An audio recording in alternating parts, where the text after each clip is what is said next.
Hello, everybody, and welcome to Hit the Books All Out Review. I am Ryan Knightsey, and with me, as always, is my boy, Mikey Manfredi. What's up, everybody? What's up, Ryan? I'm excited. This is a good pay-per-view. Yeah, right. Coming off the heels of United Kingdom having two outstanding pay-per-views, AEW responded with their own amazing pay-per-view. Dude, I missed the tag match that everyone said was good because I turned it on kind of late. But, oh my God, Walter versus Tyler Bate was probably one of the best matches I've ever seen, period.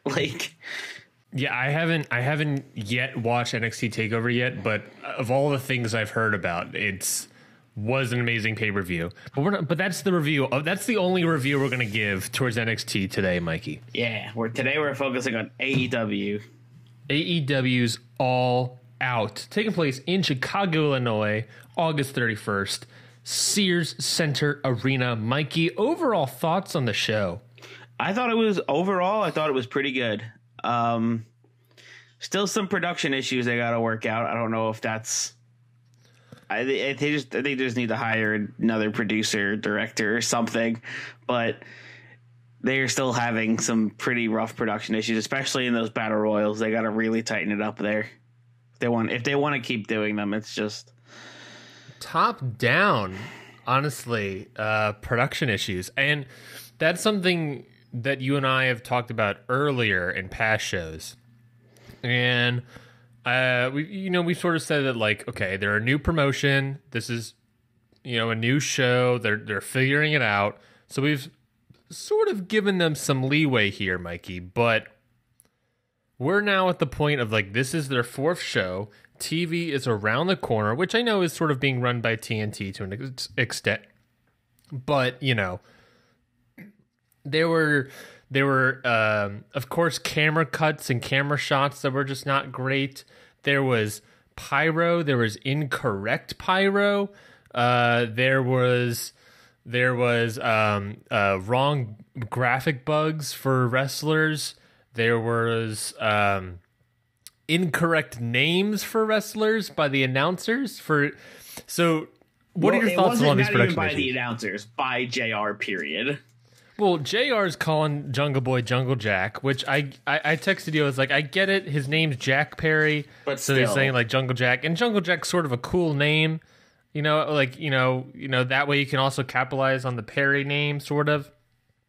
But his name isn't Jungle Jack; it's Jungle Boy. It's not changed yet, so don't do that. But then what I was referencing really was the ring announcer saying a small boy, a boy, and his dinosaur for what was apparently called Jurassic Express. Apparently wasn't told to him on time. Jimmy Havoc graphic bug comes up for Darby Allin. Apparently, the Pharaoh incident, which we'll talk about later. Yeah. The poor doggo getting scared. Yeah, apparently, according to Cody on Twitter, he tweeted about it. The pyro wasn't supposed to go off. Or the wrong pyro went off. Mm-hmm. It was whatever. I'll say the tweet later, I guess. But there was just a lot of production issues, and honestly, felt like there were more production issues in this one than there have been in the past. Mikey, how does all these production issues, do you think, bode for TV on October 2nd? I think if they don't clean it up, they're going to start losing people, and at first we were giving them some leeway because it's like a new show, but it's like, listen, if you're going to do All Out, which sounds to me like it's probably going to be like their WrestleMania type show, they need to really step it up for future pay-per-views and future TV. And they need to do Battle Royals. I don't like the way they do Battle Royals, but that's just another thing. Yeah, the Battle Royal issue is like entrances for the entrance and everything. I just don't like that they enter in groups of 5. Like, I think that's silly. Because the whole point of a Battle Royal is to like get a bunch of people in and let you pop for their entrances. Yep. But you can't do that if they come in with 4 other people. The only person that feels special is the Joker, which Mercedes Martinez did get a huge pop for, but I guess let's talk about that right away first, Mikey. Let's start with the buy-in for All Out, which was, of course, the Women's Casino Battle Royale, which had such entrances as Allie, Awesome Kong, B. Priestley, Big Swole, Brandy Rhodes, Britt Baker, Fabi Apache, Eva Lise, Jazz, Leva Bates, Mercedes Martinez, Nicole Savoy, Nyla Rose, ODB, Penelope Ford, Priscilla Kelly, Sadie Gibbs, Shaza McKenzie, Teal Piper, and Tennille Dashwood. You know, I didn't even realize Tennille was there until I saw an Instagram post of her there. Because of the way the entrances are and how bad the camera is at catching it. Yeah. I didn't even realize she was in the match, honestly. And I was like, damn, she was there? How did I not even notice? And I was like, oh, right. Yeah, she was there for half a second. So when I was, thinking about, giving my meatball rating and whatnot for this match, I think naturally my mind wanted to compare it to the Casino Battle Royale that took place at Double or Nothing. And my conclusion was, and maybe it was, the same sort of issues where that you get hurt by production. But my thought was that this match was very similar in match quality. It wasn't like the best thing. I mean, All In and All In 2 years ago or last year was an amazing battle royale. But these two still haven't been that great for me. But honestly, the difference between the men's and the women's one in this part is that this All-In Casino Battle Royale, it was more, I hate to say it, but like disappointing for me, if that makes sense. It just felt sloppy, and I was never really into it. Both the over-the-budget Battle Royale at All-In and the men's Casino Battle Royale at Double or Nothing, for me, like, both showcased talent that were not affiliated with the company and gave everyone an amazing time to shine. I mean, we're talking about entrances. I mean, even at the men's Casino Battle Royale at Double or Nothing, Sean Spears made sure he got an entrance, right? There was a couple other people that made sure that they got an entrance, a moment. And even then, there was people that made sure they got a moment. Orange Cassidy was a moment. No one in this match felt like they really had a moment, or maybe there was a time to shine. Of course, there were some moments, like everyone trying to take on Nyla Rose, or the 4-woman meetup of Nyla Rose, Awesome Kong, ODB, and Jazz. But like, I thought Jazz would have been a huge part of this battle royale, and that was like it for her. I felt like she was barely in it. And another point about the men's Casino Battle Royal is that like it showcased people that weren't part of the company yet. I think in a better light. Obviously, Orange Cassidy is one that stands out for me. Well, I think that makes sense that they were showcasing more people that weren't with the company yet, because now that we're getting closer to TV, I think you want your own stars to shine a little more. That's true. Yeah, that's a true point. I'm just sort of like I want to showcase our talent, but also showcase new people. Because I mean, Cody said in an interview that like they only have 40% of their talent. So you're telling me that's like, okay, then there's a lot of people in that battle royale that they could pick up. Someone that's like Priscilla Kelly, I felt like was no business in this match. Yeah. And yeah, I get that's a true point. That is a true point that they want to build up the people that they already have, but it's about showcase everyone. I want to. I don't feel like you. I feel like you need to showcase everyone if you're going to do that. Eva Lise, Priscilla Kelly. I felt like they weren't doing anything, and they were two women that I think would be great additions for the roster. Put Eva Lise with Santana or Ortiz. Priscilla Kelly obviously can work with her husband Darby Allin. So, there's two women that could easily be additions to the roster, and I don't think they were showcased in any capacity in this Battle Royal. I don't know. I was sort of down on the Battle Royal, I guess. But Mikey, what did you think about it? Yeah, I was sort of down on it too. I found myself bored a lot of the time. I was like what? I was kind of like whatever on it, like it was fine. It's usually hard to follow a Battle Royal, but I think it's even harder when the camera work is sloppy and the production is sloppy. And especially when you're already like kind of not into it, it doesn't help when production is also kind of crappy. So yeah. I've kind of found myself like out a lot of this match, and I was just like not really paying attention, and I was just like, yeah, I'll just see who wins, Yeah, it left me more to be desired. Yeah. If you're talking, you want to name this pay-per-view All Out, this Battle Royal did not go all out for me. Yeah. I gave this match a 2.25 out of 5 meatballs, Mikey. I gave this match a 2 out of 5. 2. So a couple questions I want to ask you while we're here talking about this. As someone that's prepping for the Mikey Indy 500, what were some non-AEW women's wrestlers that stood out for you, Mikey? Martinez, definitely. She was presented as a huge-ass star. Yeah, Priscilla Kelly for sure. Kind of, even though she wasn't really presented, I knew about her a little bit, and I kind of wanted to see more. Tennille, I noticed her there after the fact, like I said. But I definitely want to see her work outside of WWE, which I know she did for a little while.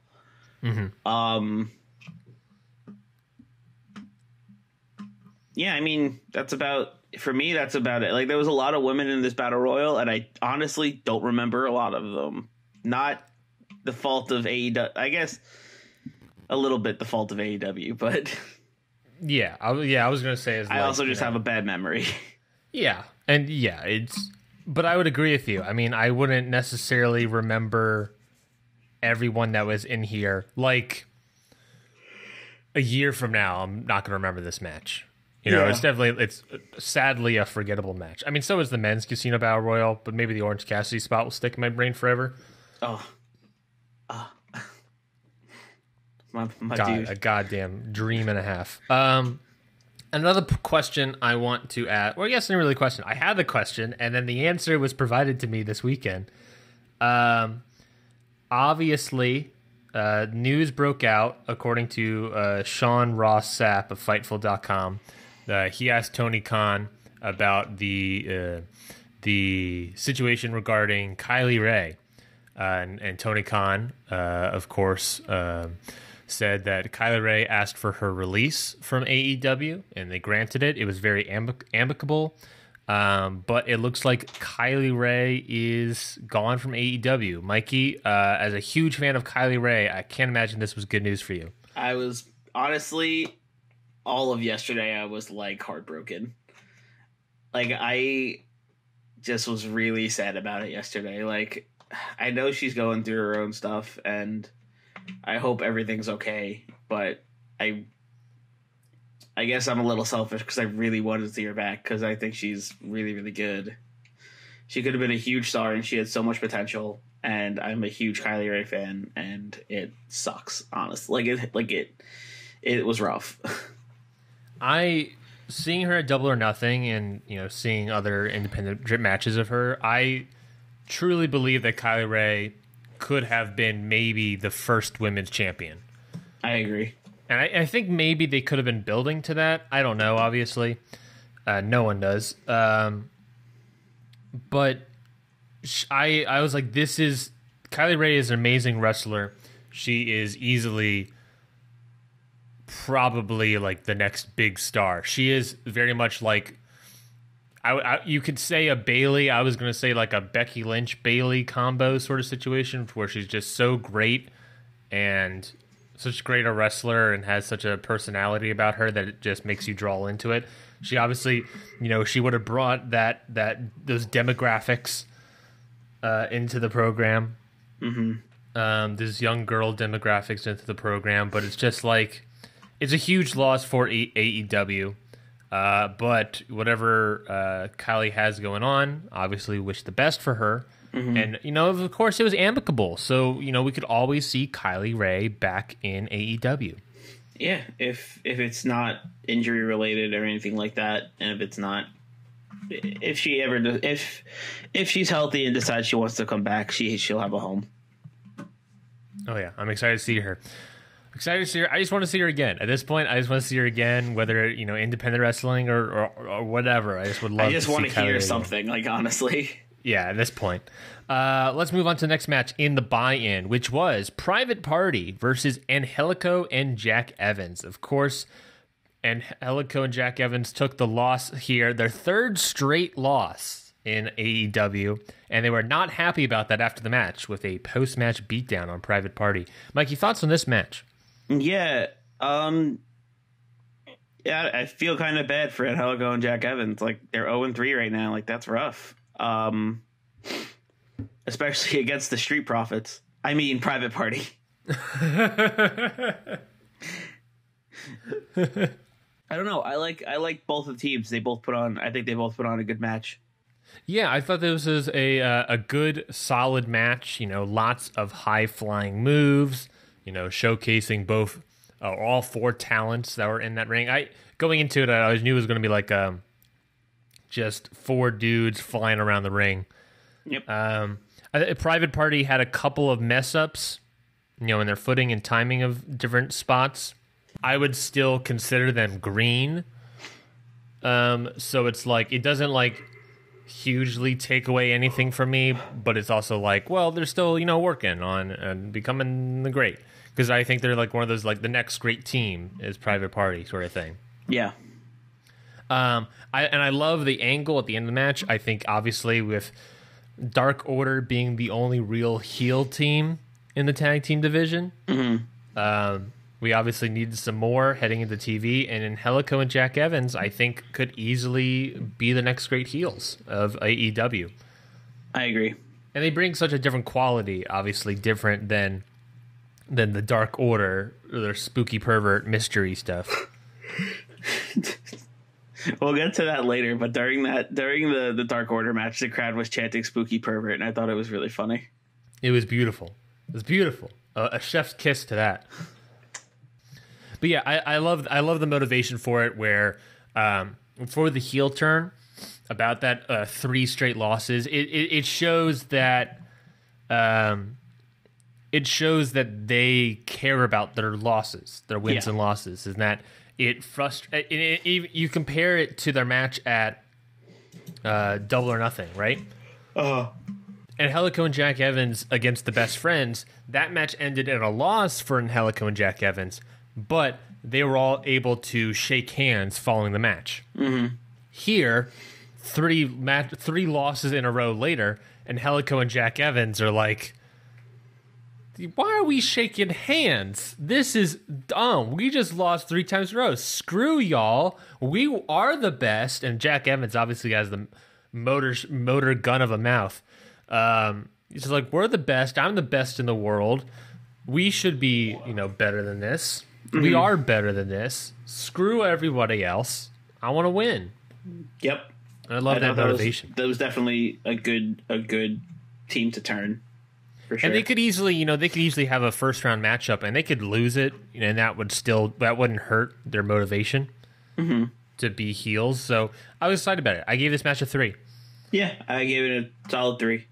Let's move on to the next match, which is not a boy and his dinosaur, not a short boy, a boy and his dinosaur, but rather the Jurassic Express, the Jurassic Experience. The Jurassic Raiders, the War Express, Jungle Boy, Luchasaurus, and Marco Stunt taking on the team of SCU, Christopher Daniels, Frankie Kazarian, and Scorpio Sky. Seems like they added Marco Stunt to eat the pin, huh? Yeah, maybe. I'm not sure. I have a weird theory that the tag team belt is gonna be a trios belt. Because they seem to be making a lot of those. they're making a lot of trios teams. I mean, we got obviously Jurassic Express, we got SCU, we got I guess you could say the Elite with the Young Bucks and Kenny. But the Young Bucks can also be 2 if they need to be. Yes, the Young Bucks, of course, can be 2. I'm trying to remember the other teams. Obviously, well, they had Lucha Bros and Laredo Kid can be Team AAA. Mm-hmm. There was like another. We'll talk about it later, but potentially a new man and the Best Friends. Yeah. There's a lot of 3-man teams that are building, and maybe that's a way to like showcase more talent on TV. You know, which is always a cool idea. But yeah, I'm interested to see what's the purpose for this. I'm not sure. But what did you think of the match overall, Mikey? It was really good. Everyone had their moments. Every time I think Luchasaurus can't get more awesome, he gets more awesome. Luchasaurus continues to blow me away and just shine above everybody else in the match. Like every time I've seen them wrestle, the end result was me going, "Damn, Luchasaurus is good." He is so unbelievably over and so unbelievably good. And I think he outshined everybody a little bit, which is bad. Good for him, but I think it's a for good the tag problem team to have. Definitely. Yeah, for sure. It's obviously that like Jungle Boy is like the star they would love to push. But, like, it's a good problem to have where it's like, well, Luchasaurus is getting this huge ovations. Mm-hmm. And that sequence where it's just all 3 SCU guys facing him, and he's just kicking off their heads one by one into a choke slam on Kazarian, into a standing moonsault onto Kazarian. It is just, this guy is a future ace. Yeah. This guy is, I mean... give them the belt. I mean, I don't know. We obviously can have predictions on who's going to win the tag team tournament, but honestly, it needs to be Jurassic Express probably. I agree with you.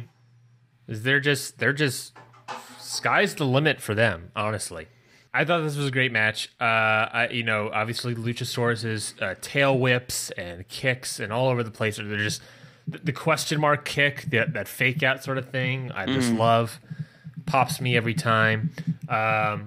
Obviously, Jungle Boy had great stuff. Marco Stunt had great stuff. SCU had great moments. Jungle Boy lost a bit of his hair. He did, right? He had I don't know what that, like, it was a whole clump of hair that just got caught in that rope. That probably hurt like hell. He probably went over that rope and was like, "Oh shit." Oh, jeez, my hair. Also, SCU's Celebrity Rehab is a cool move. Yeah. I would love to see them use that more, honestly. Or even just like use it as a I just love the name. More. I just love the name of it. Oh, it's great. I mean, it is great.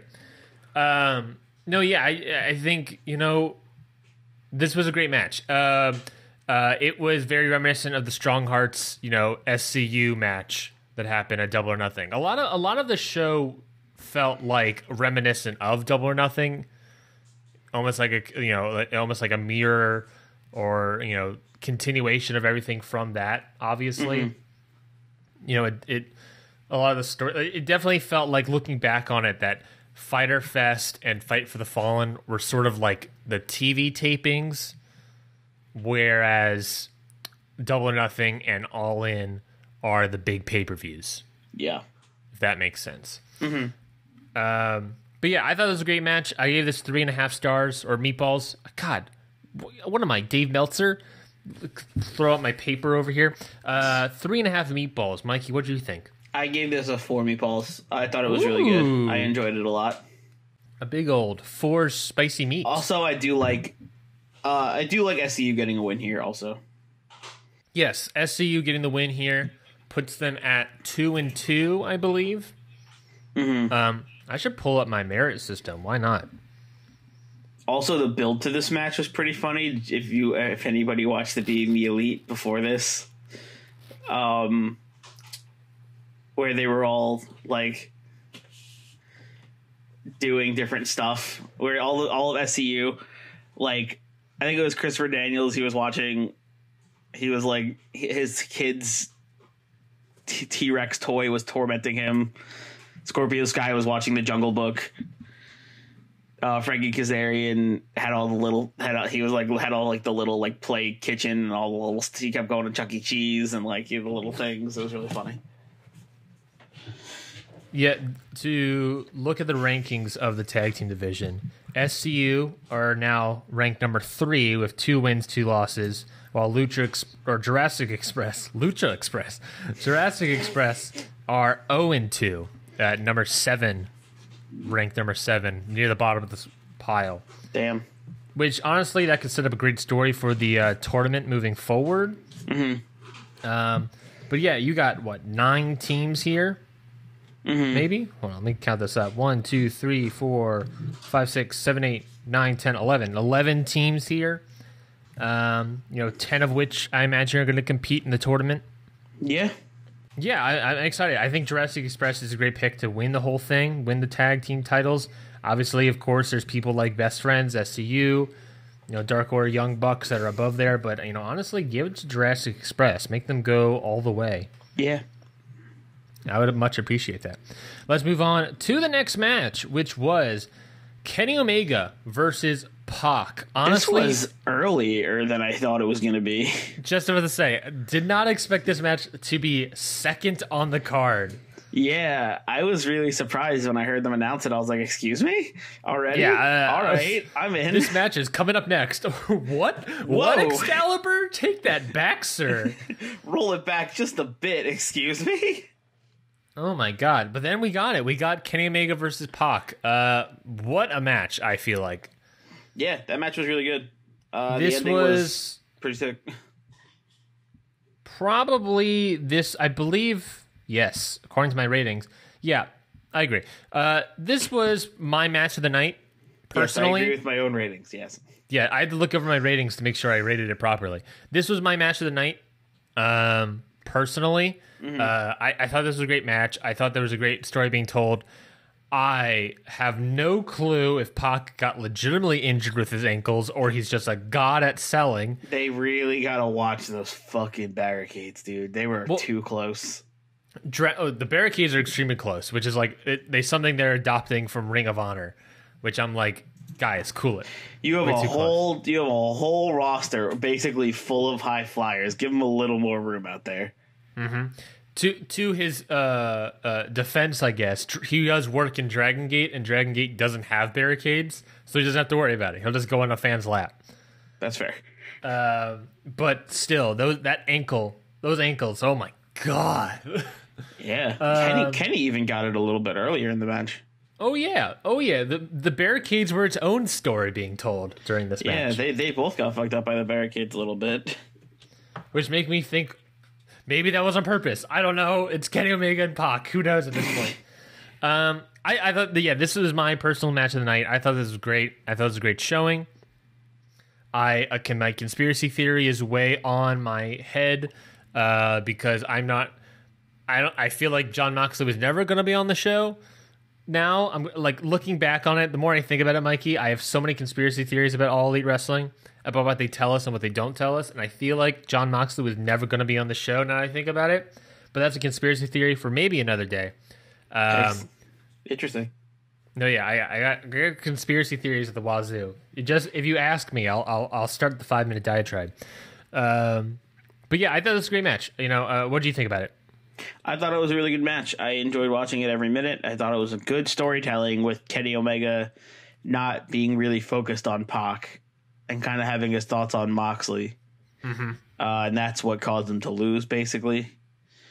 I guess spoilers, he lost to Pac knocking him the fuck out with a submission hold. With referee stoppage. That was, oh my God, that was not a result I was expecting, quite honestly. No, me neither. But just watching Kenny just go down like that was watching Kenny go down and the ref ring the bell, it was like, wait, huh? Yes. It was like, oh my God, what just when happened? Kenny went down, the ref was going to jump in and be like, 1, 2.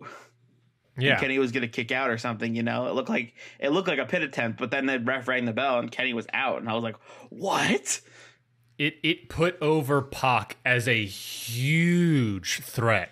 Yeah. Immediately. It put over the Brutalizer. It put over Pac.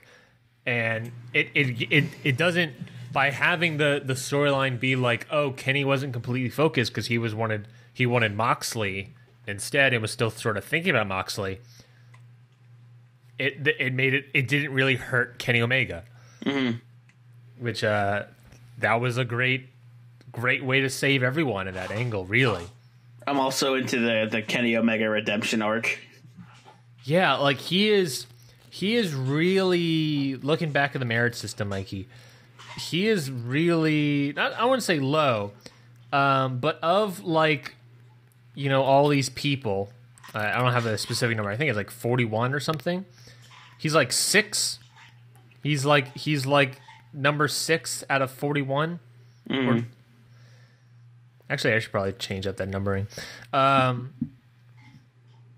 He is in the mix with Jimmy Havoc and Darby Allin and Sammy Guevara. He is like mid-tier roster right now. Yeah, I like this idea that he's gonna like have his big redemption, you know. Mm-hmm. And because it's also like he's not, like everyone has been saying, he hasn't been the same since he left New Japan. Yeah. And I think that's a part of the story where he's gonna like basically find himself again. Like he's gonna find Kenny Omega again, and he's gonna go on like this tear, you know. Mm-hmm. He has to find himself in the United States in this promotion, but also it's a great way to get him away from the title for however long you can. Now with having this Pac match, you put over Pac huge, and Pac can now go off and apparently next up Adam Page for Pac. Yeah, go right back to Hangman because they have unfinished business clearly. And going along that theme of unfinished business, you got Moxley for Omega right around the corner. Whenever they want to do that, probably at Full Gear. Yeah, just makes me upset thinking about Full Gear. We'll talk about that later. But you got Moxley, and then at that point, you know, if they do that at Full Gear, at that point, you know, that's potentially a couple defenses under the world champion's belt. Mm-hmm. I think then you got Kenny Omega who can start making his way up, climbing up the roster. I mean, then he just has to defeat currently to get any sort of momentum. Defeat like people like Kip Sabian or Sonny Kiss, or Jimmy Havoc, which I think are honestly 3 matches for Kenny Omega that on TV sound great. Yeah. Right? Kenny Omega versus Sonny Kiss would be a great ass match. But yeah, I'm excited. I'm excited for where that goes to. Yeah, me too. I gave this match a 3.75 out of 5. Yeah, I think I agree with that. Mm-hmm. Let's move on to the next match, which was the Triple Threat sponsored Cracker Barrel Clash, which Mikey and I have concluded that this match was just a triple threat that is sponsored by Cracker Barrel, not it's like a specific match that has no DQ and is a gimmick match. Yeah. This match took place. It's not like Nakazawa versus Bailey, you know? Yeah, a hardcore match. Yeah, we're not that with that. I mean, it's a triple threat, so it wasn't going to be disqualification anyways, so it doesn't matter. But this match was Jimmy Havoc defeating Darby Allin and Joey Janela. Mikey, thoughts on this match? I'm glad Jimmy Havoc got a win under his belt. Fucking finally. Yeah. This guy is like doing nothing. He definitely needed it the most, I think. Yeah. And it was the right man that was pinned, Joey Janela, in my defense. I don't think Darby Allin should get a pin at all right now. Because Darby Allin fucking killed himself. Fucking Darby Allin. Oh my God. This match was... there were moments where, like, okay, so my girlfriend watches wrestling with me, and she is not a fan of the sort of staple spots, the thumbtacks, the pins, anything like that. She's just surely not a fan of it.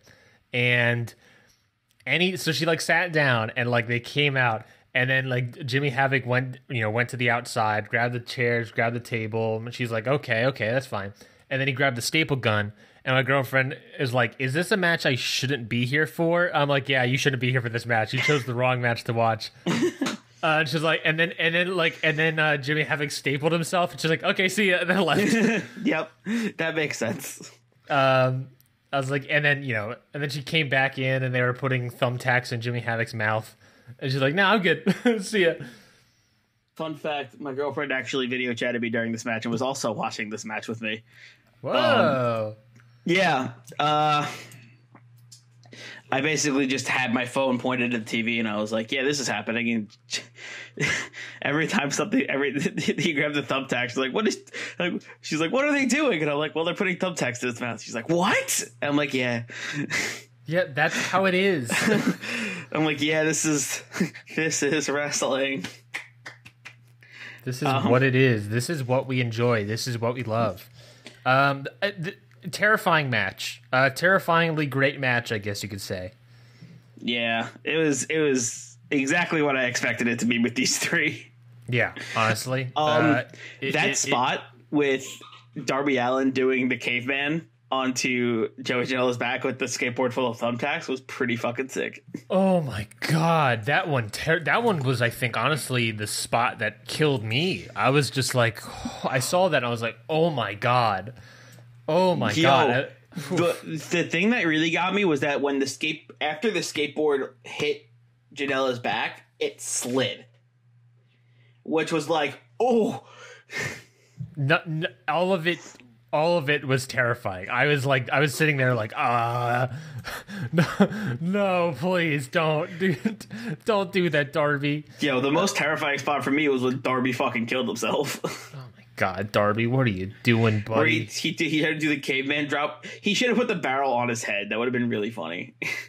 That's what I thought he was going to do, honestly. And then honestly, I thought he was going to do that, and I was sort of disappointed that he did it. Because imagine how fucking funny that would have been. It would have been hilarious. That's why I was ready for it. Put the barrel on his head, and all you see is his legs just go, whoop. I was 100% ready and there for it. Ready, willing, and moves out of the able. way, and the power breaks, and it reveals Darby Allin. Yeah, you know how that's a hilarious image. I was so upset that didn't happen. But yes, Jimmy Havoc got the victory. He is now. I updated my numbers real quick while doing this. Jimmy Havoc is now number 6 out of 41. Congrats to Jimmy Havoc, and that put Darby Allin at number 10 out of 41, and Joey Janela at 11 out of 41. So obviously, Jimmy Havoc, big victory for him, able to jump up. He was, 0-2? With just that victory, he's able to shoot up the roster? Yeah, he really needed that. Considering the other guys are also 0-2, I think. I think Darby's 0-1-1. Well, Joey Janela is 0-1 because none of his matches have counted so far. Oh, right. One was unsanctioned, and then the other was a tag team match. Mm-hmm. Well, Darby has a loss, but a draw as well. So yeah. He's sort of okay for where he is. I thought it was a great match. Honestly, if you want to be terrified for a couple minutes, watch this match. Yeah, if you want to be like, wow, these people are really doing this to each other, huh? Yeah. I gave this match a 3.5 as well. Yeah, that sounds about right for me. It was exactly the amount of hardcore I was expecting. And won it. And needed. It turns out I was good at a certain point. I like the Jimmy Havoc ending where he did the Acid Rainmaker onto the barrel. The Acid Rainmaker onto the barrel. I couldn't think of I knew it was the Rainmaker, but I couldn't think of the first word. I wonder if that was like a botch into a success. Because I think it was, because it looks like he was going to do the superplex, but then he missed the barrel. Yeah, he missed the barrel a little bit, caught it like the lip of it with Joey Janela's leg, and they were just like, you know what, real quickly, Acid Rain, because they're probably gonna do the Acid Rainmaker right then and there, right? Mm-hmm. And they were like, and they probably called an audible and was like, Acid Rainmaker onto the barrel, and Joey Janela's like, awesome, I'll die today, and then And then bing, bang, boom, Bob's your uncle. Let's move on to the next match, which was the best friends, Chuck Taylor and Trent, taking on the Dark Order, Evil Uno and Stu Grayson. Mm-hmm. This match was fine. Yeah, it was fine. It wasn't the best match. It was definitely near the bottom of the barrel. I still don't think I'm completely sold on Dark Order. Yeah, I'm starting to come around a little bit on them, but I think they have sort of the it's weird, right? Because they have sort of that Bray Wyatt disease, mm-hmm. you know, where their promos are just nonsense words for however many minutes. Mm-hmm. You know, and they're the spooky, and they have the spooky perverts and all that stuff. Yeah, they got the cronies, which of course, you know, the spooky perverts are gonna, you know, I think honestly that chant may get the crowd into the Dark Order a little bit more. Mm-hmm. But yeah, it has this sort of weird, and I think maybe it's also because they're just a new tag team. I've heard it described from the guys of Everything Elite podcast, which Mikey, I would definitely recommend to you if you want to hear about it.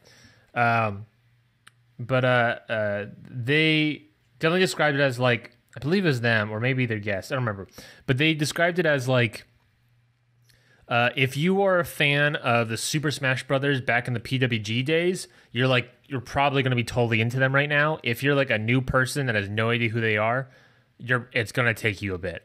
Yeah, and this obviously that's where I'm at right now. Yeah, and this gimmick obviously isn't helping with that, but you know, hopefully, eventually, you know, maybe we'll get into the Dark Order a little bit more. I guess what I'm saying is I'm optimistic. I'm open to the Dark Order as a thing, as a tag team. I don't want them to win the tournament though. Mm-hmm. Yeah, I want them, you know, to easily run a tear or something, or I think. You know, maybe put them against Jurassic Express, you know, just to, you know, put them against a big face team to maybe get more heat out of them. Mm-hmm. Because they have, they're presented as bad guys. I think the problem is they're presented as bad guys, but they don't have, like, enough heat as bad guys. I agree. And I think that's what the problem is. And maybe putting them with a big face team like Jurassic Express could help them out. Yeah, that sounds about right. Just put them against a team that's super over, get them some more heat. Yeah, you know, bully Marco Stunt. You know, that's the easy thing. Mm-hmm. I'm interested, but speaking about Dark Order, I'm interested in that what they seem to be doing potentially after matches with, I don't know if they'll do it again. Maybe it was just this one-time thing. They tried to kidnap Trent. Yeah, I'm really interested in why the hell they're trying to do that. Potentially as a new spooky pervert, which makes me excited that maybe they'll have a trios team with I don't know, Trent or whatever, or you know, some other third person that they defeat as a spooky pervert. Mm-hmm. You know, put some guy underneath a mask, make him like head spooky pervert. You know, then we got a trios team for Dark Order against potentially the new trios team of the best friends, the freshly squeezed friends, Chucky T, Trent Beretta, and potentially, apparently, Orange Cassidy. All right, so Mikey, you have the floor. I give this match I gave a 2.5 meatball, but post match I gave 7 because when the lights went out, I was like, who in the fuck could like the only person whose gimmick on this roster right now that I know does that is Dark Order. And they were already out there. Yep. So when the lights went out, I was like, who the fuck? And then it came on, and none other than Orange Cassidy was standing in the middle of the ring. I was watching this match sitting on the floor, and those lights came on, and I jumped up and popped so hard. I was like, let's go! He's here! Fuck yeah! My dude! He's here! Ah! And I was so stoked to see Orange Cassidy. And then he just took out all the cronies. Like, it was... obviously, he made it look like no big deal, because that's what he does. And and he gave a thumb. And when they hugged him and they did that quick zoom out, I lost it. That got me so good. That killed me. It was a match made in heaven that I never thought existed. You know, it was just like, I never would have thought Orange Cassidy and Best Friends, but honestly, what now a great that they're team. together, I want it. It's beautiful. I actually think they teamed together. I vaguely remember a match on the independent circuit that was SCU versus Best Friends and Orange Cassidy. Interesting. But yeah, maybe Best Friends get a new name. Maybe they're the bester friends. The best of friends. The Fast Friends, named after Orange Cassidy's favorite movie, Fast Five. I'm there for it. I'm there for Orange What's Cassidy. your favorite flavor of orange juice? Orange. Pulp or no pulp? No pulp, duh. Some pulp. Oh God. Or we're huge marks for Orange Cassidy over here. But yeah, the match itself, really, I gave it 2.5. Mikey already said your meatball rating, but yeah, the match itself was fine. It wasn't the best match in the show. I mean, it's a thing that I feel like I'm starting to realize about AEW is that, like, and I think maybe it's because a lot of it's new and a lot of it's new people going against new people, so the rivalries aren't really built up effectively yet. Mm-hmm. You know, one of the reasons why Cody Rhodes and Dustin Rhodes work so well is because they have a history. You know, yeah, they're brothers. But also that build on Road 2 was great. A lot of these matches don't really have like build and stuff, but every match is good at the very least. Yeah. You know, there's nothing, even the Women's Battle Royal, even this match, none of that was bad. It's all like good. So that's your baseline. And I think maybe the problem with AEW might get in regards to Dave Meltzer's star ratings or Hit the Books meatball ratings is that like your baseline is good, but like even a good match for us in AEW could get 2.5 stars.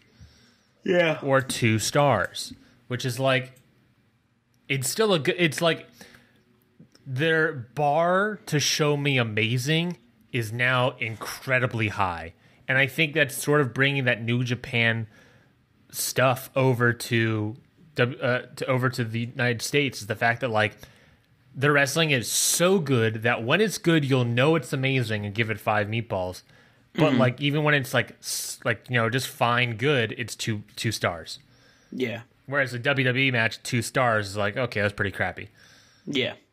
There were some moments, but crappy. But yeah, the bar has been raised, I guess. The bar has been set and raised time and time again in the United States. Yeah. Let's move on to the next match, Mikey.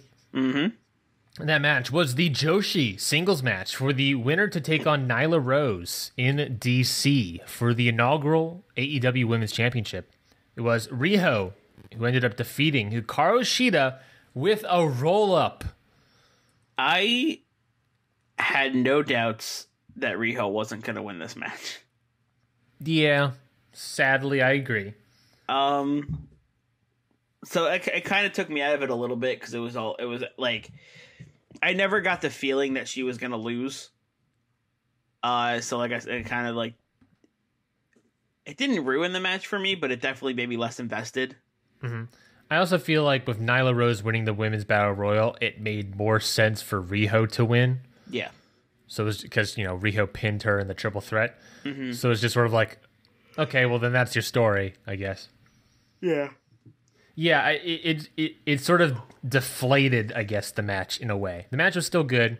Riho is a person that just, her finisher is just a roll-up, apparently. Yeah. She's won 2 matches with it. She's just so good at doing roll-ups that nobody can kick out. I'll be honest here, Mikey, and I guess apparently I would say this is a hot take according to everyone on the internet. I am not a fan of Riho. I'm not a fan. I'm not a huge fan of Riho. I don't really like her that much. I'm a way huger fan of Hikaru Shida. Yeah, I'm not really like I kind of like I kind of like Riho, but like the fact that like she keeps winning with roll-ups isn't selling me. That's a point that doesn't help me, is that she keeps rolling with roll-ups. what makes her exciting, I guess, is that like she's someone that is resilient, and that's what they're building her up as. Is she's a resilient person who, will catch you on surprise with a pinfall right away. And it's like, okay, and who's been wrestling all of her life is another point they like to point out a lot, and that Kenny Omega likes her as his tag team partner. Yeah, and that's all she is, right? She's got those 4 things. But, and she's 92 pounds, so she's fast. Yeah, but it's there's multiple things. One, stop telling me she's 92 pounds. Honestly, I know 92 pounds falling on your stomach with a diving foot stomp probably still hurts, but when you're comparing that to like any other person, it sort of is like, okay, so it's the weakest one. Yeah. Which I don't know. That's just how my brain thinks, I guess. But then also it's like, I don't know. They're trying to present it, I guess, that she's been wrestling, obviously, for pretty much her entire life. So she has like experience, and so she's like winning of her roll up is experience and resilient and stuff, because she was like born into wrestling almost. Mm-hmm. But for me personally, I don't look at it as experience. I look at it as that she's getting lucky.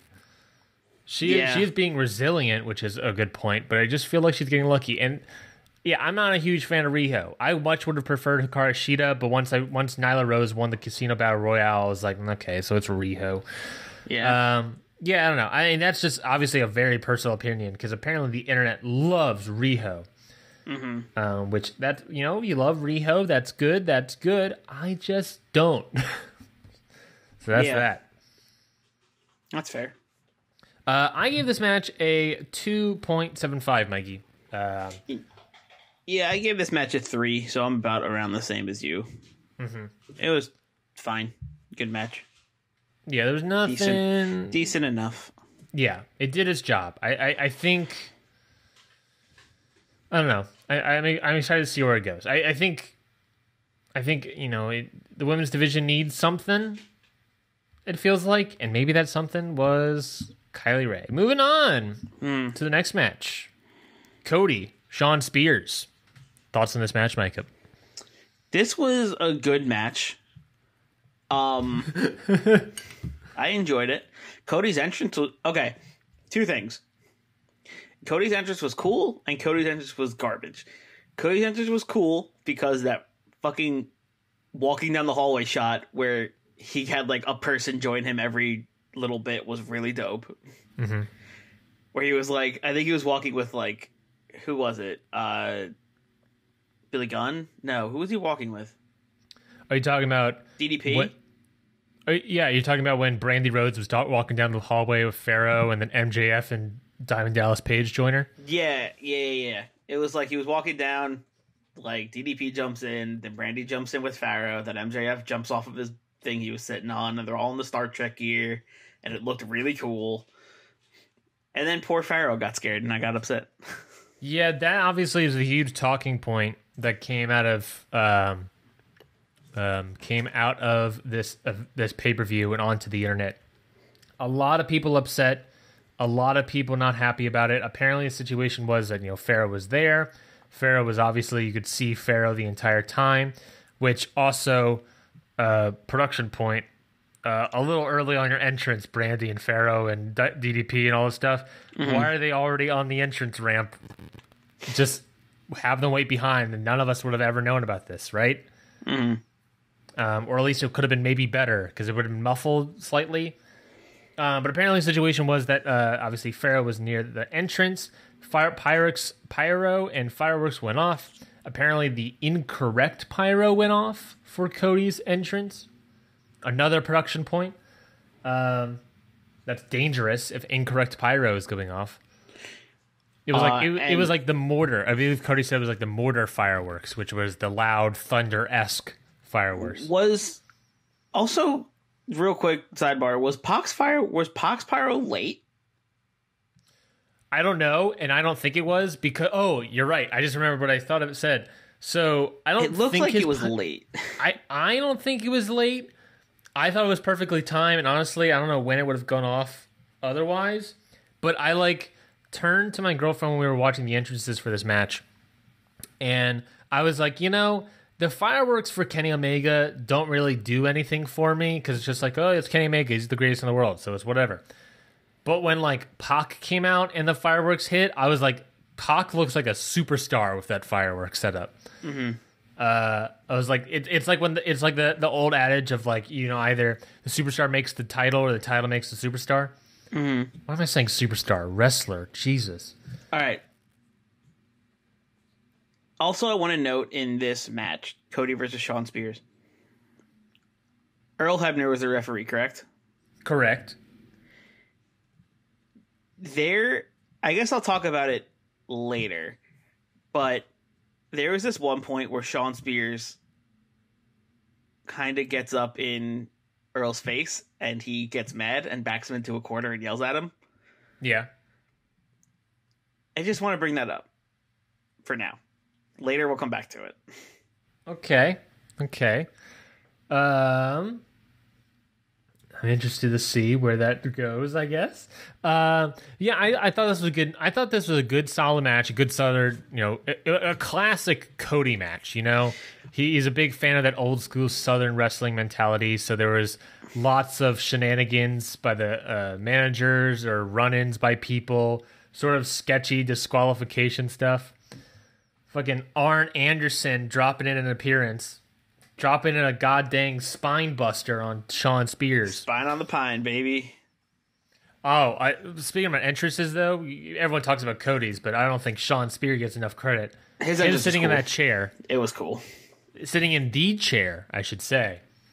That was pretty sick, I will say. And then he stands up, then the music hits. I was like, this guy's a villain. This guy terrifies me. This guy could be Dr. Doom. Yeah, that was good. Give him that MF Doom mask and, just sell him on me. Mm-hmm. Just, God. But yeah, it was a good Southern wrestling mentality of a match.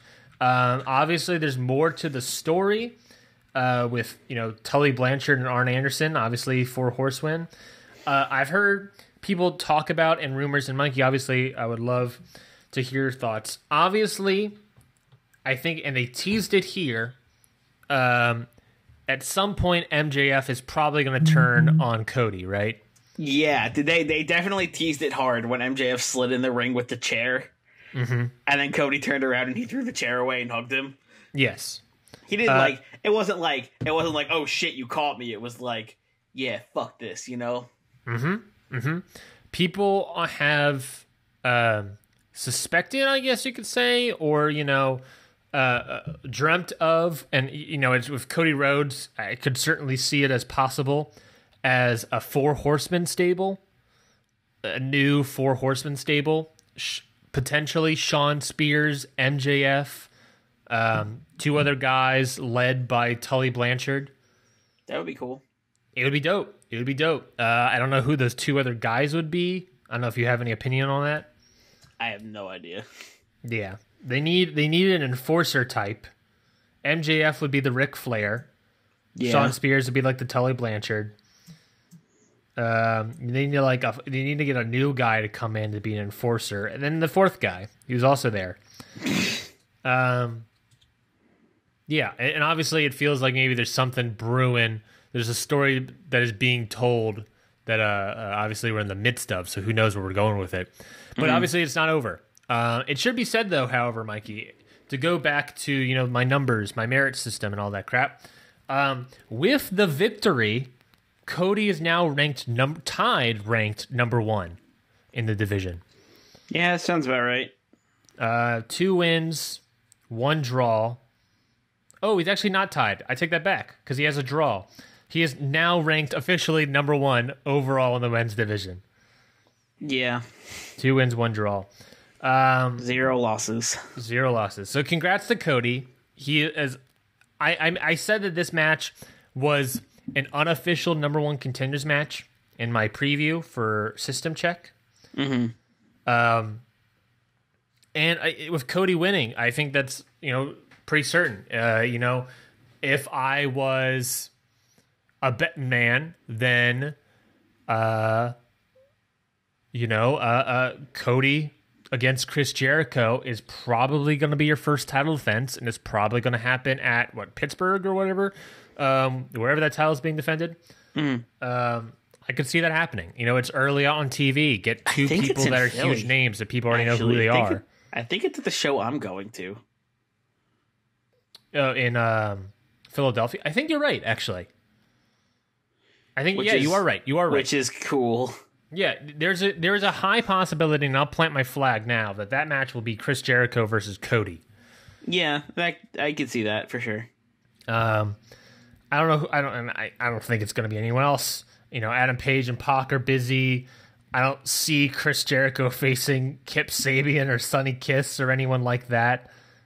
Maybe Shima, but come on, I don't think so. Yeah, confirmed it is in Philly. The first title defense. Yeah, Cody makes the most sense. He is the number one in the rankings right now, and that could be a great show. That could be a great match, right? Yeah, for sure. But yeah, I thought it was a good match. Good, solid Southern wrestling style match. I gave it a 3.5 meatballs. Mikey? I also gave it a 3.5 meatballs.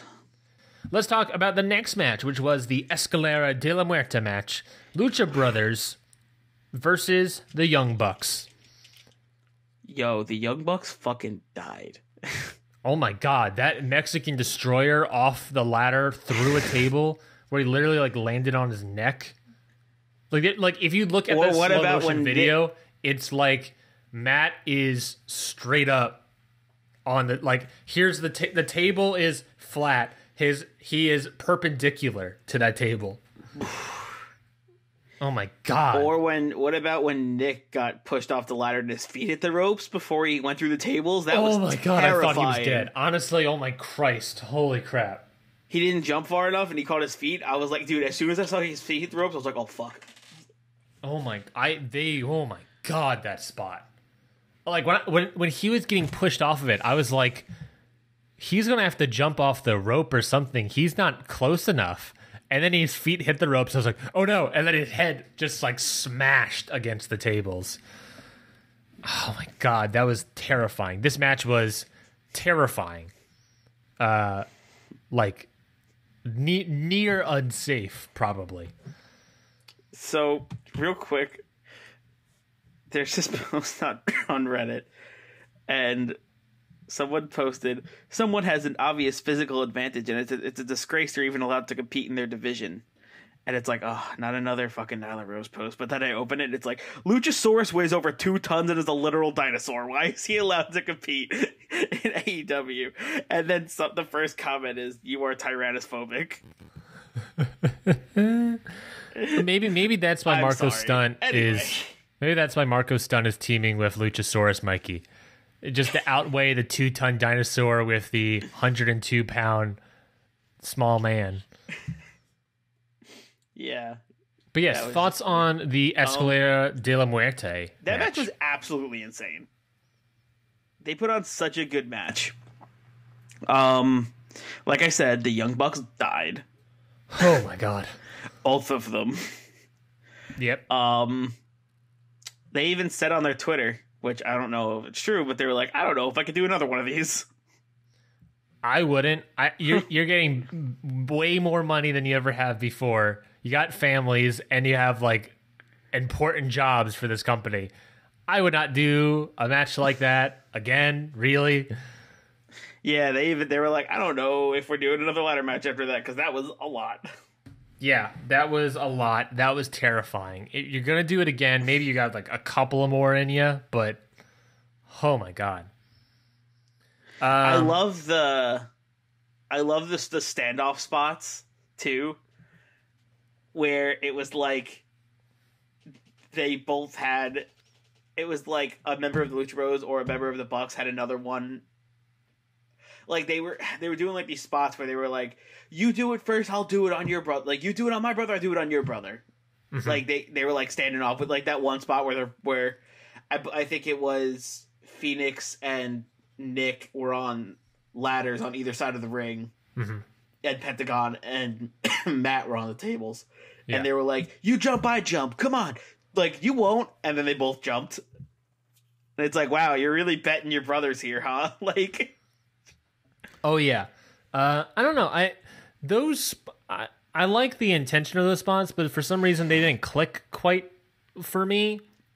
I was a little less on this match than I think most people were. But those matches, those spots didn't really click for me for some reason. I don't know why.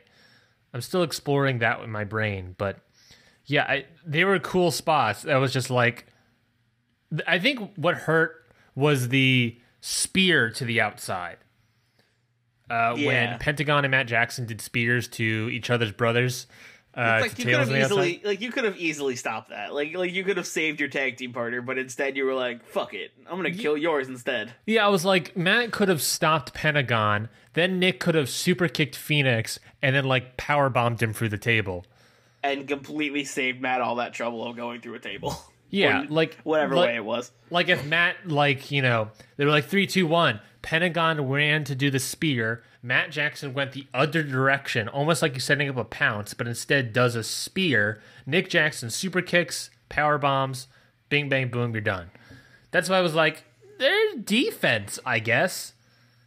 Yeah, right? I don't know. That the spots didn't really, do much for me or whatever. But yeah, besides that, I thought, it was a solid match. I gave it 3.5 stars. I was obviously less on it than most people. The service that I use to rank my matches called Grapple. Highly recommend that match. This is not an ad. I just highly recommend that app. I gave it a 3.5 stars. Apparently, the average rating so far is a 4.43. So I'm obviously less on it than most people. But Mikey, what did you think about it? What do you think? What was your rating? I gave it a 4. I thought it was really good. I was thoroughly entertained throughout it all, and I thought the spots were pretty crazy, and I was super into it. Were you sports entertained or just normal entertained? I was wrestling entertained. Okay, good. Well, we cannot move on without talking about the debut of Santana and Ortiz. Obviously, probably going to be no longer called LAX. The debut of Santana and Ortiz, obviously coming out with presidential masks, then attacking the Lucha Brothers. Everyone was freaking out about this. I was like, who are these guys? Yeah, as someone that is as unknown to LAX, Mikey, what is your thoughts on these guys? Were just like, I don't know who they are, but sure. Yeah, I was like, okay, another tag team in the mix. They needed more of these. Like, hey, they got. I guess they're a big name because a lot of people are recognizing them. So I guess that's cool. To give some background for you, they are a tag team out of Impact. Probably was one of their best tag teams for a while.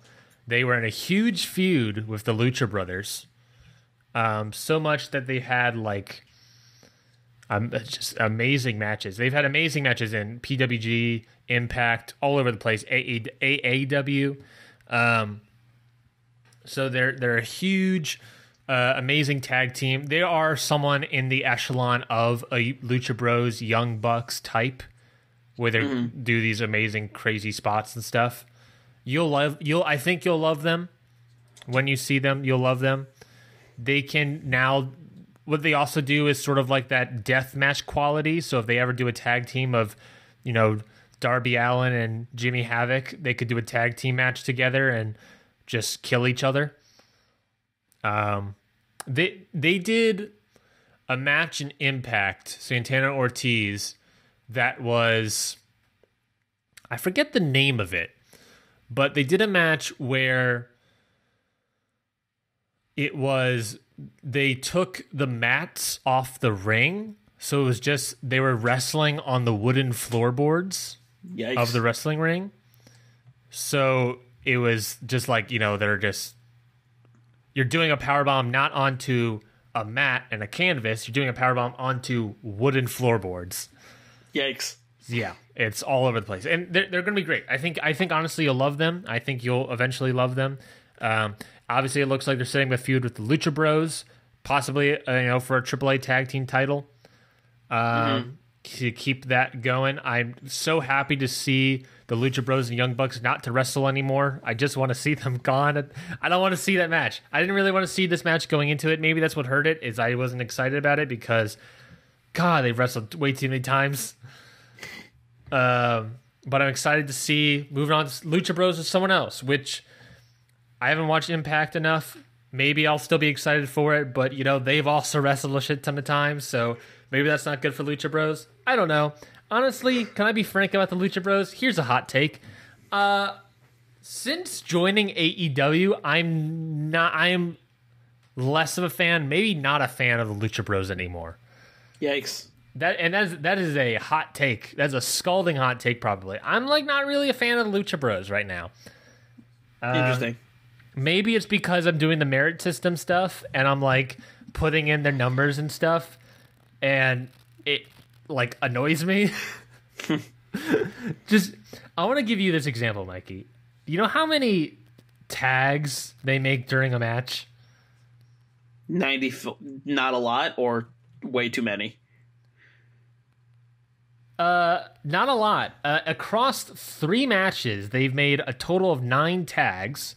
Their first match was 7 tags. Their second match was 0. And their third match was 2. The match against SCU, they made 2 tags. That annoyed me. It annoyed me so much. Whereas you get a team like Dark Order match, I think there was a lot of tags in that one. Yeah, you get a team like Dark Order, who, in their match against the Best Friends, made 17 tags. More than the Lucha Bros have made in 3 matches in 1 match.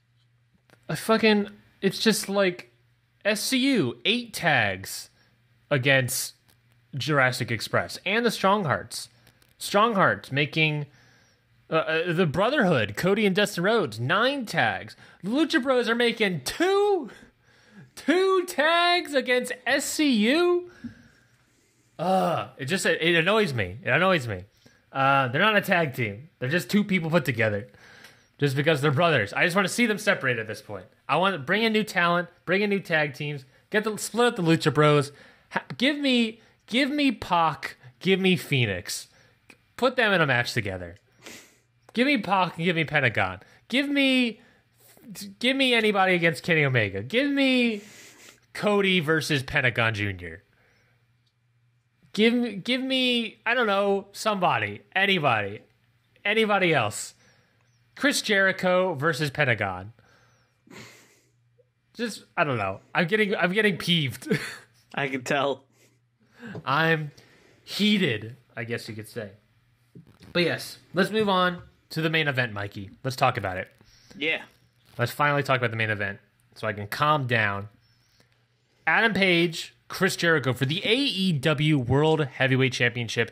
Chris Jericho ended up winning the title. He is the first ever inaugural champion. Congrats to Chris Jericho in that regard. Mikey, thoughts on this match? And the result, of course. I thought for sure it was going to be Hangman the whole time I was watching. Mm-hmm. But then after Jericho won, I thought of all the reasons why Jericho won, and it made more sense in my brain. What were those reasons? So the reasons are that it's good to put it on someone recognizable for your first title, get people's eyes there, get more people's eyes on you. Especially going into TV. Be like, whoa, Chris Jericho's their champion? I know Chris Jericho. Mm-hmm. Also, they don't really have any crazy heel set up for Hangman to face yet. Ooh, that's a great point. Besides MJF. It's MJF, Jericho, and that's it. Maybe Sammy Guevara, but he's not he's a heel, but not in title picture. I don't know. But Pac, yeah. There's not that many. There's more options for Jericho than there is for Hangman to have matches with. Yes. So I thought. So the more I thought about it, the more Jericho made sense, and I've kind of and during the post show, I kind of came around on Jericho being champion. Yeah. Yeah. Because that was straight fire. He was spitting back there. No, yeah, He just came back with the mic and he was like, "What? No cheering? No confetti? No celebration?" And he was just going down fucking insulting everyone. He saw Brian, I think it was Brian Pillman Jr. He was like, "Who are you? Nice hair, idiot." It was just perfect. It was the perfect... It's that thing of like... I agree with all your points. It's a great thing to put the title on Chris Jericho. He is the biggest name of the promotion. He's also the biggest, maybe not biggest, but he's also the, a heel in the promotion. If I learned anything from watching Glow on Netflix, after season 1, at the end of season 1, it was like, Allison Bree's character wins the title or something, and then the big face, God, I should remember these names. I just watched season 3. The big face American lady wins the title, and then Welfare Queen Awesome Kong wins it back. And they're like, "Why'd you do that?" And Mark Maron's character is like, "The chase. This is our pilot episode. The chase is what makes it exciting." Mm-hmm. If Adam Page won, it'd be like, "Cool. Where do we go now?" And also, but part of me also was still like, "Damn, I wish I was like, I want this new promotion to have someone still there's still like, even though it makes sense for Jericho, there's still part of me that wanted Hangman, because I was like, I want this new promotion to promote their new talent and be like, look, our champion is someone who hasn't been pushed that much, and he's pretty good, and he's good in the ring, he's good on the mic, and this is our guy, Mm-hmm. I guess you can also say the argument for not giving the title to Hangman Page is he's got time.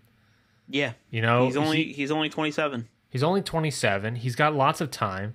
Plus, to add to your points you made earlier, you only get one inaugural champion.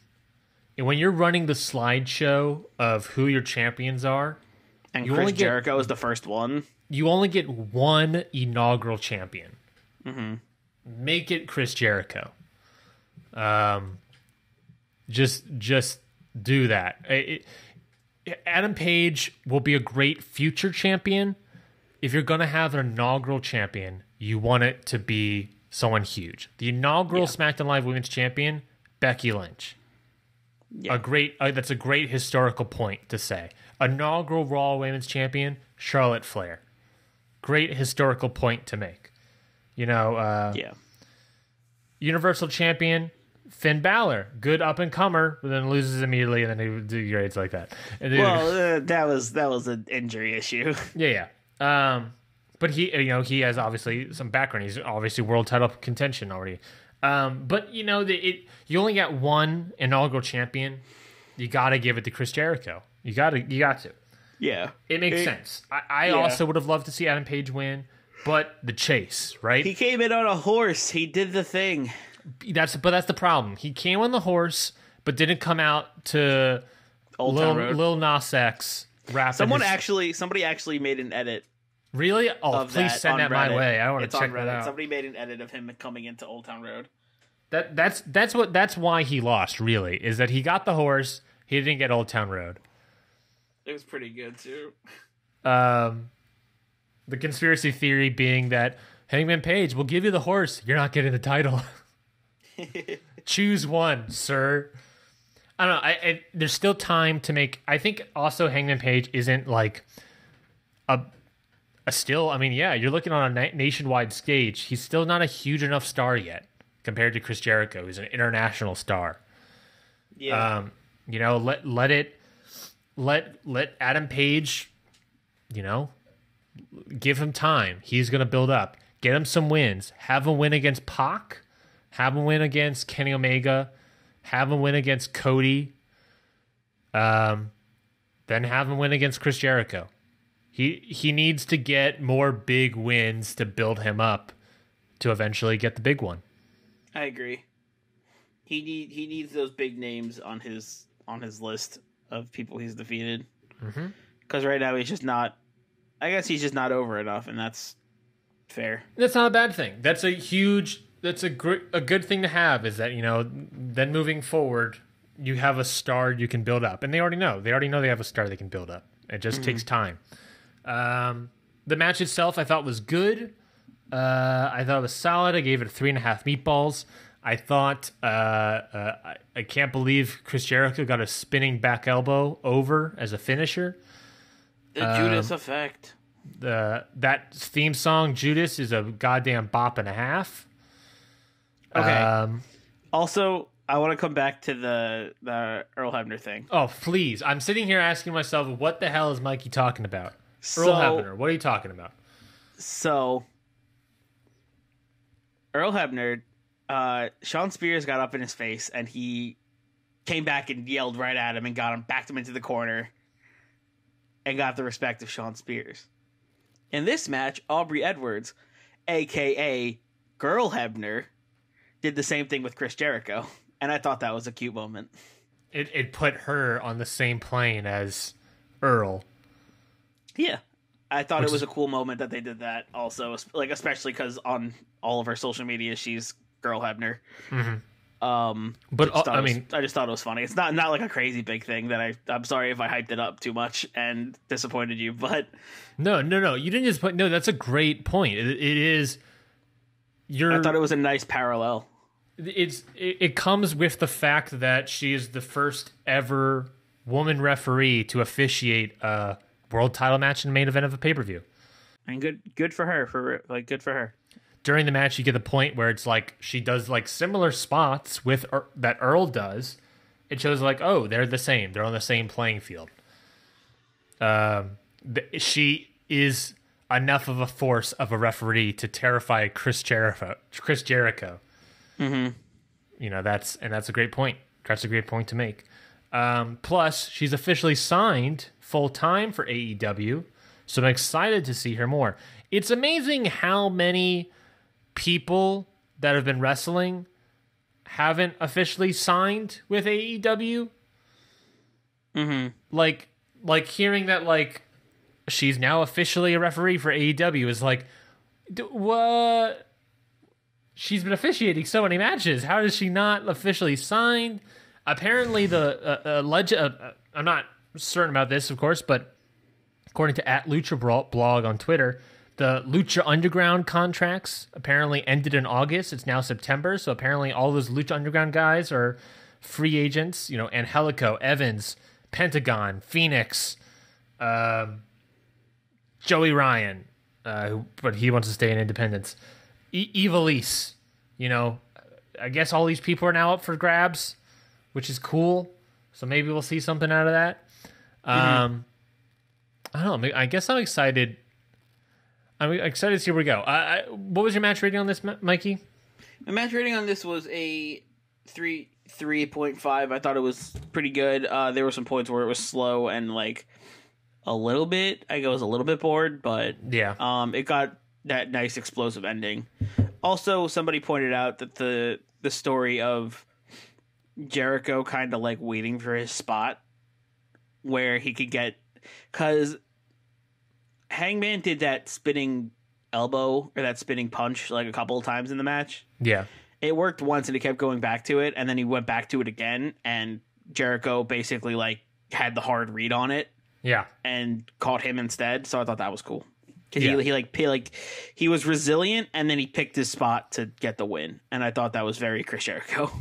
Yeah. It shows that he's Adam Page has more to learn, and Chris Jericho is a great wrestler. He's someone that knows his stuff. Mm-hmm. That is all for our review of All Out. Mikey, great show, great review. Are you excited for TV? I guess that's the question. I'm very excited for TV. I'm upset I have to wait an entire month for it, but I'm very excited for TV. Yeah, today. It's literally a month. Really? Oh, I didn't. Oh, yeah, you're right, because it's September 2nd. Yeah. Yeah, we're 1 month away officially by the time of this recording till TV. I'm excited. I'm excited to see what they do. I'm worried in the production aspect, which we've talked about. Mm-hmm. I think they really need to iron that out and really have like a big talk about it. in this month that they have before TV. So, I guess also another thing I want to ask real quickly before we go. TV, of course, what are our first matches heading into TV? We got Riho versus Nyla Rose for the AEW Women's Championship. Jon Moxley will be appearing. We'll be talking live. Or I believe he's in action. I gotta look up that thing. And we got that 6-man tag. The Elite taking on Chris Jericho and 2 partners of his choosing. Yeah. Do you have any guess of who those 2 partners are, Mikey? Of Chris Jericho's partners? Yes. I have no idea. Honestly, it's gonna be. I'm excited for the reveal, though. Yeah, I thinking about it, I'm just sitting here like, I don't know. Maybe I would have. Everyone, I think, it's probably gonna be 2 new. It's got to be 2 new people, right? To AEW. I would think. People thought it would be LAX, but obviously it looks like they're maybe going after Lucha Bros. Mm-hmm. So maybe not LAX. It still could be them. But yeah. They did attack the Young Bucks. But it's just like my pick has always been the Dark Order. Yeah, that could be interesting. My pick has always been the Dark Order. Especially since he dressed up as them. That's how I feel about it. It's Jon Moxley appears live. Cody Rhodes versus Sammy Guevara. Nyla Rose versus Riho. Young Bucks Kenny Omega versus Chris Jericho and 2 mystery partners. Then the next week, October 9th, Jon Moxley versus Shawn Spears. And the Young Bucks versus Private Party in an AEW Tag Team Titles tournament match. Then you got October 16th. It really feels like the Young Bucks are going to win that one, huh? Yeah, probably. I don't know. I could see them putting over Private Party, especially if they get in a feud with whoever these 2 mystery partners are. Then those 2 mystery partners could maybe cause a muck in that Young Bucks match, and Private Party wins. I don't know. I mean, that's very much an WWE thing, but then in Philadelphia, you get that first ever AEW World Title defense, Chris Jericho versus someone whom I believe is to be Cody. And I believe that's all of the matches so far announced as we heading into TV. I'm excited. I'm excited to see what happens. And I can't wait. I can't wait for it. Yeah, it's going to be really exciting. Okay, that is it for this episode of our reviewing of All Out. Thank you, everybody, for listening to this show. If you want more, you can hit subscribe and listen to our actual flagship show, Hit the Books, where Mikey and I fantasy book a realistic version of SmackDown Live. We have the matches, we have the storylines, we have the roster, we have all that stuff, and we want to make it as realistic as possible. That's why we talk about all the story points, because it's important. It's important to tell a story. So we want to make sure we do it properly. We do the WWE way, which is a lot of times random.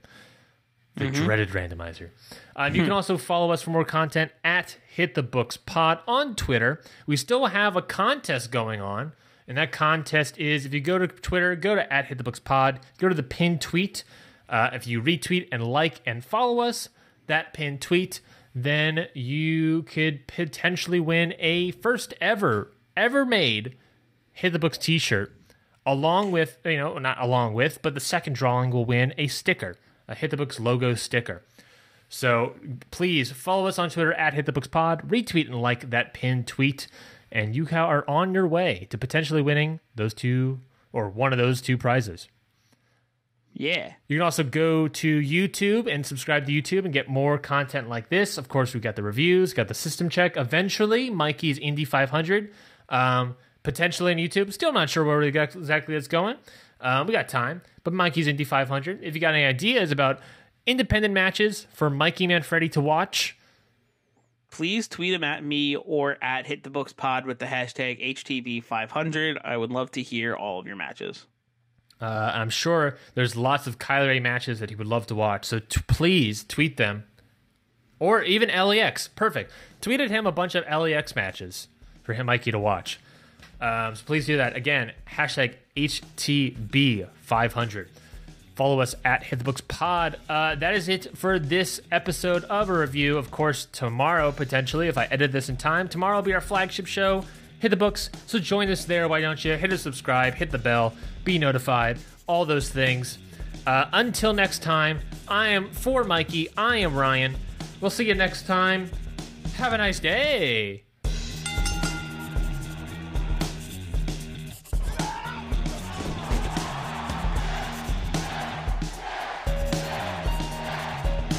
Hold one.